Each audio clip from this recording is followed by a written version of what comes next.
Every time you eat bread, rice, or even a piece of fruit, your blood sugar rises. But what most people never learn is that how high it rises and how fast it falls back down determines whether you are slowly damaging your arteries, your kidneys, and your brain, or quietly protecting them. Here is the belief that is costing millions of people their health. They think the solution to blood sugar problems is simple: eat fewer carbohydrates or cut them out entirely. And so they struggle, they restrict, they feel deprived, and eventually they give up, because nobody told them the truth. The problem was never carbohydrates themselves. The problem was never the potato or the bowl of oatmeal. The problem is something far more specific, something that can be changed without giving up the foods you love. And research has now mapped out exactly how to do it. If you have been told your blood sugar is borderline, if you have been diagnosed with prediabetes, or if you simply want to protect yourself before a problem develops, stay right here. What you are about to learn will completely change your relationship with food. Picture a normal Tuesday morning. You make yourself a bowl of cereal or a couple of slices of toast, maybe with a small glass of juice on the side. A perfectly ordinary breakfast that millions of people eat every day. By mid-morning, you feel a little tired, a little foggy, maybe a little irritable or oddly hungry again, even though you just ate. You grab something small to tide yourself over, and the cycle begins again. Or perhaps you went to your doctor recently and the blood sugar number came back a little higher than it used to be. Not diabetic, but not quite normal either. Your doctor said to watch what you eat, but nobody sat down and explained what to watch, why it matters, and how to actually do it without turning every meal into a source of stress and confusion. You are not failing at this. You simply have not been given the full picture. Until now. Here is what we are going to work through together today, step by step and in plain language. We will start by understanding what a blood sugar spike actually is, what happens inside your body in the hour after you eat, and why it matters far more than most people realize. Then we will look at why certain carbohydrates cause sharp, damaging spikes while others do not. And it is not simply about sugar content, which surprises almost everyone. Then we will go through a series of specific, research-backed strategies, practical, doable, and genuinely effective, for eating carbohydrates in a way that keeps your blood sugar steady, your energy consistent, and your long-term health protected. No elimination diets, no complicated food rules. Just clear, smart choices that work with your biology. By the end of this video, you will understand your body's response to food in a way that most people, including many who have been managing blood sugar for years, simply do not. You will know exactly which habits, meal choices, and simple techniques have the strongest research support for flattening blood sugar spikes without removing carbohydrates from your life. You will have practical tools you can use starting at your very next meal. And you will feel something that matters deeply, in control of your health in a way that is sustainable, enjoyable, and grounded in real science. Let's begin at the beginning, with exactly what happens inside your body every single time you eat a carbohydrate. Because once you truly understand this sequence, everything else in today's video will fall into place naturally. When you eat any food that contains carbohydrates, bread, rice, pasta, fruit, vegetables, beans, oats, anything, your digestive system breaks those carbohydrates down into their simplest form, glucose. That glucose enters your bloodstream, and your blood sugar level rises. This is completely normal. This is how your body is designed to work. Glucose is your cell's preferred source of fuel. Your brain runs almost exclusively on it. Your muscles depend on it. A rise in blood sugar after eating is not a problem. It is a biological necessity. Here is where the critical distinction lies. The question is not whether your blood sugar rises after a meal. It always will. The question is how high it rises, how quickly it gets there, and how smoothly and steadily it comes back down. And that distinction, between a gentle, gradual rise and a sharp, rapid spike, turns out to make an enormous difference to your long-term health. Think of it like water pressure in a garden hose. A steady, moderate flow keeps the hose flexible, functional, and intact over many years. But if someone repeatedly cranks the pressure to maximum, sharp surges again and again, eventually the hose develops cracks, stiffness, and weak spots along its length. Your blood vessels respond to blood sugar in almost exactly the same way. Repeated sharp spikes cause oxidative stress and inflammation along the walls of your arteries. Over time, this contributes to arterial stiffening, plaque buildup, reduced circulation to the heart, the kidneys, the eyes, and the brain.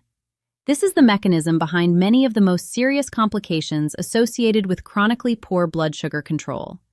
Not the glucose itself, but the pattern of repeated, sharp, unmanaged surges. And here is what makes this so relevant, even for people who are not diabetic. Research now shows that the damaging effects of blood sugar spikes begin well below the threshold of a diabetes diagnosis. People in the pre-diabetic range, and even people with blood sugar levels that are considered normal but on the higher end, show measurable differences in arterial health, inflammatory markers, and cognitive function compared to people whose blood sugar stays consistently steady. The threshold for damage is lower than most people have been told, and the opportunity to prevent it is wider and earlier than most people realize. Now, how does your body try to manage this? When blood sugar rises after a meal, your pancreas releases insulin, the hormone whose job it is to move glucose out of the bloodstream and into your cells. When the rise is gradual and moderate, insulin responds proportionally, the glucose is distributed smoothly, and blood sugar returns to a comfortable baseline within about 90 minutes to 2 hours. This is the ideal pattern. This is what a healthy metabolic response looks like. But when blood sugar spikes sharply and rapidly, rising steeply within 30 to 45 minutes of eating, the pancreas responds by releasing a large, urgent surge of insulin. This surge often overshoots. It clears the glucose from your blood so aggressively that blood sugar can drop below a comfortable baseline, causing what researchers call reactive hypoglycemia. This is the crash, the fatigue, the brain fog, the sudden irritability or shakiness an hour or two after a meal, the urgent craving for something sweet or starchy. It is your body asking desperately to be refueled because the insulin surge went too far. And many people mistake this signal as hunger, eating again, spiking again, crashing again, caught in a cycle they do not even know they are in. Here is the genuinely good news. This entire cycle is modifiable. Research consistently shows that the specific strategies we are about to cover can reduce post-meal blood sugar spikes by 20 to 50% without eliminating a single carbohydrate from your diet. So what makes one carbohydrate cause a sharp spike while another barely moves the needle? This is where most people's understanding of food needs a significant update, because the common answer most people have been given, sugar is bad, avoid sweet foods, is far too simple and in some cases, outright misleading. The most important concept here is something researchers call the glycemic response, how quickly and how high a particular food raises blood sugar. And what research has revealed over decades of study is that this response is influenced by multiple factors, not just how much sugar a food contains. The first factor is how processed the carbohydrate is. Processing, grinding, refining, extruding, pre-cooking, physically breaks down the structure of food in a way that your digestive system would otherwise have to do itself. When you eat white bread made from finely milled flour, your body barely has any digestive work to do. The glucose floods into your bloodstream almost immediately. But when you eat the whole grain that white bread was made from, intact, unprocessed, with its full physical structure, your digestive system has to work through layers of fiber and cell walls before it can access the glucose inside. That process takes time. The glucose releases slowly. The blood sugar rise is gentle and gradual. The same carbohydrate, dramatically different blood sugar response, simply because of how much structural work remains for your body to do. The second factor is fiber content. Fiber is a component of plant foods that your body cannot digest. It passes through your digestive tract largely intact, and in doing so, it performs something remarkable. It physically slows the movement of food through your intestines, creating a kind of buffer between the glucose in your meal and the bloodstream waiting to absorb it. Think of fiber as a gentle gatekeeper, allowing glucose to pass through, but slowly and steadily rather than all at once. Foods high in fiber, vegetables, legumes, whole intact grains, nuts, seeds, berries, consistently produce far lower blood sugar responses than their low-fiber counterparts, even when their total carbohydrate content is similar. The third factor surprises almost everyone: the presence of fat and protein in the same meal as the carbohydrate. Fat and protein both slow gastric emptying, meaning they slow the rate at which food moves from your stomach into your small intestine, where absorption takes place. When you eat carbohydrates alongside fat and protein, the entire digestive process becomes slower and more measured. The glucose enters your bloodstream over a longer period, producing a much flatter, steadier blood sugar curve than if the same carbohydrate were eaten alone. This is why a slice of white bread eaten with eggs and avocado produces a very different blood sugar response than the same slice eaten plain with nothing else. The fourth factor is food temperature and preparation method, and this one genuinely surprises people. Research has found that cooking and then cooling certain starchy foods, rice, potatoes, pasta, changes their physical structure in a way that makes them significantly more resistant to rapid digestion. When cooked rice or potatoes are cooled and then reheated, a portion of their digestible starch converts into what is called resistant starch, which behaves more like fiber in your digestive system, releasing glucose slowly rather than rapidly. Cold or reheated pasta has a measurably lower blood sugar impact than freshly cooked hot pasta. This single piece of information changes how you might think about leftovers entirely. So we now understand what a blood sugar spike is, why it matters, and the key factors that determine whether a carbohydrate causes a sharp surge or a gentle rise. But here is what I really want to get to: the specific, practical techniques that research has confirmed actually work at your very next meal. Stay with me. The next section is the most immediately useful part of everything we are covering today. Let us walk through the strategies that research has consistently shown to reduce post-meal blood sugar spikes. Starting with one that requires no change to what you eat, only a change to how you eat it. The first strategy is meal sequencing, and the research behind this is both elegant and immediately actionable.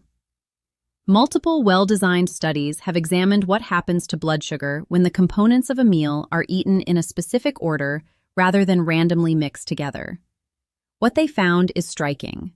When vegetables and protein are eaten first, before the carbohydrates in the same meal, blood sugar spikes are reduced by between 30 and 40% compared to eating the same food in any other order. The mechanism is straightforward. The fiber in the vegetables and the protein slow gastric emptying and trigger digestive hormones that tell the pancreas to prepare a measured, proportional insulin response. By the time the carbohydrates arrive in your digestive system, the conditions for a slow, steady glucose release are already established. In practice, this means starting your meal with your salad, your vegetables, or your protein, and saving the bread, the rice, or the potato for after. Not eliminating them, not reducing the portion necessarily, simply changing the order in which they arrive in your stomach. This is one of the most powerful blood sugar tools available, and it requires no special food, no extra cost, and no significant change to your meal itself. The second strategy is the post-meal walk, and this one has such strong and consistent research support that I want you to genuinely take it seriously. When your muscles are active, even gently, even slowly, they absorb glucose directly from your bloodstream independently of insulin. They essentially become an additional pathway for glucose clearance that bypasses the entire insulin spike mechanism. Research specifically tracking blood sugar responses in older adults found that a 10 to 15-minute gentle walk within 30 minutes of finishing a meal reduced the post-meal blood sugar peak by a significant and measurable margin, comparable in some studies to the effect of certain blood sugar medications. You do not need to walk fast. You do not need to cover any particular distance. You simply need to move your body gently in the window immediately following your meal, and your muscles will do the rest. The third strategy involves vinegar, specifically apple cider vinegar or plain white vinegar, and the research here has been replicated across multiple independent studies. Consuming a small amount of vinegar before or with a carbohydrate-containing meal has been shown to reduce post-meal blood sugar spikes by approximately 20 to 35%. The mechanism involves acetic acid, the active component of vinegar, which slows the activity of the enzymes responsible for breaking down starch into glucose in your digestive tract. Slower starch breakdown means slower glucose release, means a flatter blood sugar curve. A practical and comfortable approach is 1 teaspoon to 1 tablespoon of apple cider vinegar stirred into a glass of water and consumed 5 to 10 minutes before a meal. This is not a folk remedy. This is a consistently replicated research finding. If you have any digestive sensitivities or take medications that affect stomach acidity, check with your doctor before making this a daily habit.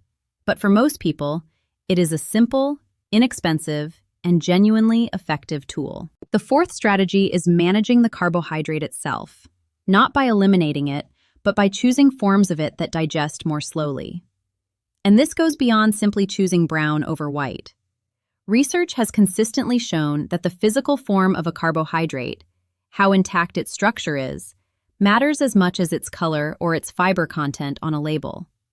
Steel-cut oats, for example, produce a dramatically lower blood sugar response than instant oats, even though both are oats, and both contain similar amounts of carbohydrate. The difference is structural.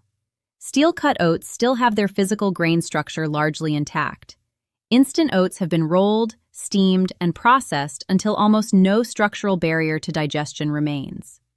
Similarly, al dente pasta, cooked until just firm, produces a lower blood sugar response than well-cooked, soft pasta, because the starch structure in al dente pasta is still partially intact. Whole intact grains, barley, rye, farro, intact oat groats, consistently outperform their processed counterparts in blood sugar response, regardless of what their labels say about fiber content. The fifth strategy is perhaps the most underappreciated, and it connects everything we have discussed into one simple habit that you can apply to every single meal you eat for the rest of your life. Always pair your carbohydrates. Never eat a carbohydrate alone. Every time you eat a carbohydrate, whether it is a piece of fruit, a slice of bread, a bowl of rice, or a serving of pasta, ensure that it is accompanied by a meaningful source of protein, a meaningful source of healthy fat, or ideally both. A banana eaten alone will produce a different blood sugar response than a banana eaten with a tablespoon of nut butter. A bowl of rice eaten alone will produce a different response than the same rice eaten with grilled chicken, olive oil, and a side of vegetables. The addition of fat and protein does not change the carbohydrate content of your meal. It changes the rate at which your body processes it. And that rate, that timing, is everything when it comes to blood sugar management. Let me ask you something that I think will resonate. Have you ever noticed that after certain meals you feel energized and clear for hours, while after other meals that seemed equally healthy, you feel tired, foggy, and hungry again far too quickly? That difference, that gap in how you feel, is your body telling you exactly what your blood sugar did in the 2 hours after you finished eating. Have you ever connected those feelings to specific foods or meal patterns? I would genuinely love for you to share in the comments below. What meal tends to leave you feeling the best afterward? And which one almost always leads to that mid-afternoon crash? Your answer might help someone else in this community make an important connection they have been missing. There are 2 more strategies I want to cover, because together they address something that most blood sugar conversations completely overlook. The first is stress management. This may seem unrelated to carbohydrates, but the connection is direct and well documented. When you are under stress, even low-grade background stress, your body releases cortisol and adrenaline, both of which signal your liver to release stored glucose into the bloodstream. This happens independently of anything you ate. It is your body preparing for a physical threat by flooding your system with fuel. The result is a blood sugar rise that has nothing to do with your last meal, caused entirely by your stress response. In people who are already managing borderline blood sugar, this stress-driven glucose release can be significant. Research tracking continuous glucose monitors in older adults found that stressful events, arguments, anxious thoughts, disrupted mornings, produced blood sugar elevations comparable to eating a moderate-sized carbohydrate snack. This means that managing stress through deep breathing, gentle movement, time in nature, meaningful connection is not just good for your mental well-being. It is a direct and measurable blood sugar intervention. The second overlooked factor is sleep quality. The research on this connection is remarkably consistent and remarkably significant. A single night of poor sleep, defined in research as less than 6 hours or significantly fragmented sleep, is enough to impair your cell's ability to respond to insulin the following day. In practical terms, a poor night of sleep means that the same meal you eat every morning will produce a higher, longer blood sugar spike the morning after a bad night compared to the morning after a good one. Your insulin sensitivity, your cell's ability to efficiently absorb glucose, is directly dependent on the quality and duration of your sleep. For people managing blood sugar, this means that every investment in better sleep is also an investment in better metabolic health. The two cannot be separated. And finally, hydration. This is the simplest and most overlooked factor in blood sugar management. When you are mildly dehydrated, the concentration of glucose in your bloodstream rises simply because there is less fluid diluting it. Research has found that even mild dehydration, the kind that produces no obvious thirst in many older adults, is associated with measurably higher fasting blood sugar levels. Drinking adequate water consistently throughout the day, not just when you feel thirsty, because the thirst sensation becomes less reliable as we age, is a gentle but genuine support for steady blood sugar. Plain water is ideal. Unsweetened herbal teas contribute as well. The simple habit of having a glass of water before each meal serves double duty, supporting hydration and mildly slowing gastric emptying, which, as we now know, supports a flatter blood sugar curve. Every strategy we covered today, the meal sequencing, the post-meal walk, the food pairing, the vinegar, the sleep, the stress management, each one works.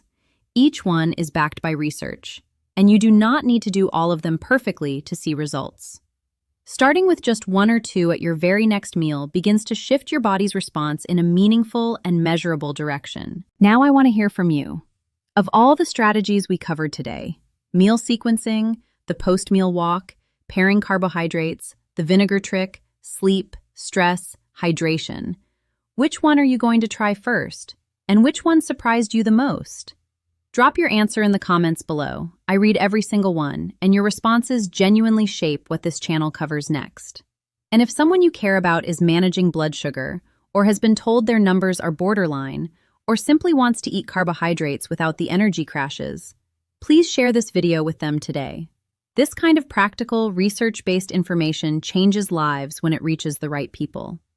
If you are not already subscribed, please do, and turn on notifications so you never miss a new video. New content goes up every week, made specifically for people who want to protect their health for the long term. Before we close, a gentle and important reminder. Everything shared in this video is for educational purposes only. If you are currently managing diabetes, prediabetes, or any other health condition, or if you take medications that affect your blood sugar, please speak with your doctor before making significant changes to your diet or daily habits. Use today's information as a starting point for a more informed conversation with your healthcare provider, not as a replacement for their personalized guidance. Thank you so much for being here today. I hope this video has shifted something, not just in how you think about carbohydrates, but in how you feel about your ability to protect your own health. You do not have to give up the foods you love. You do not have to live in fear of your next meal.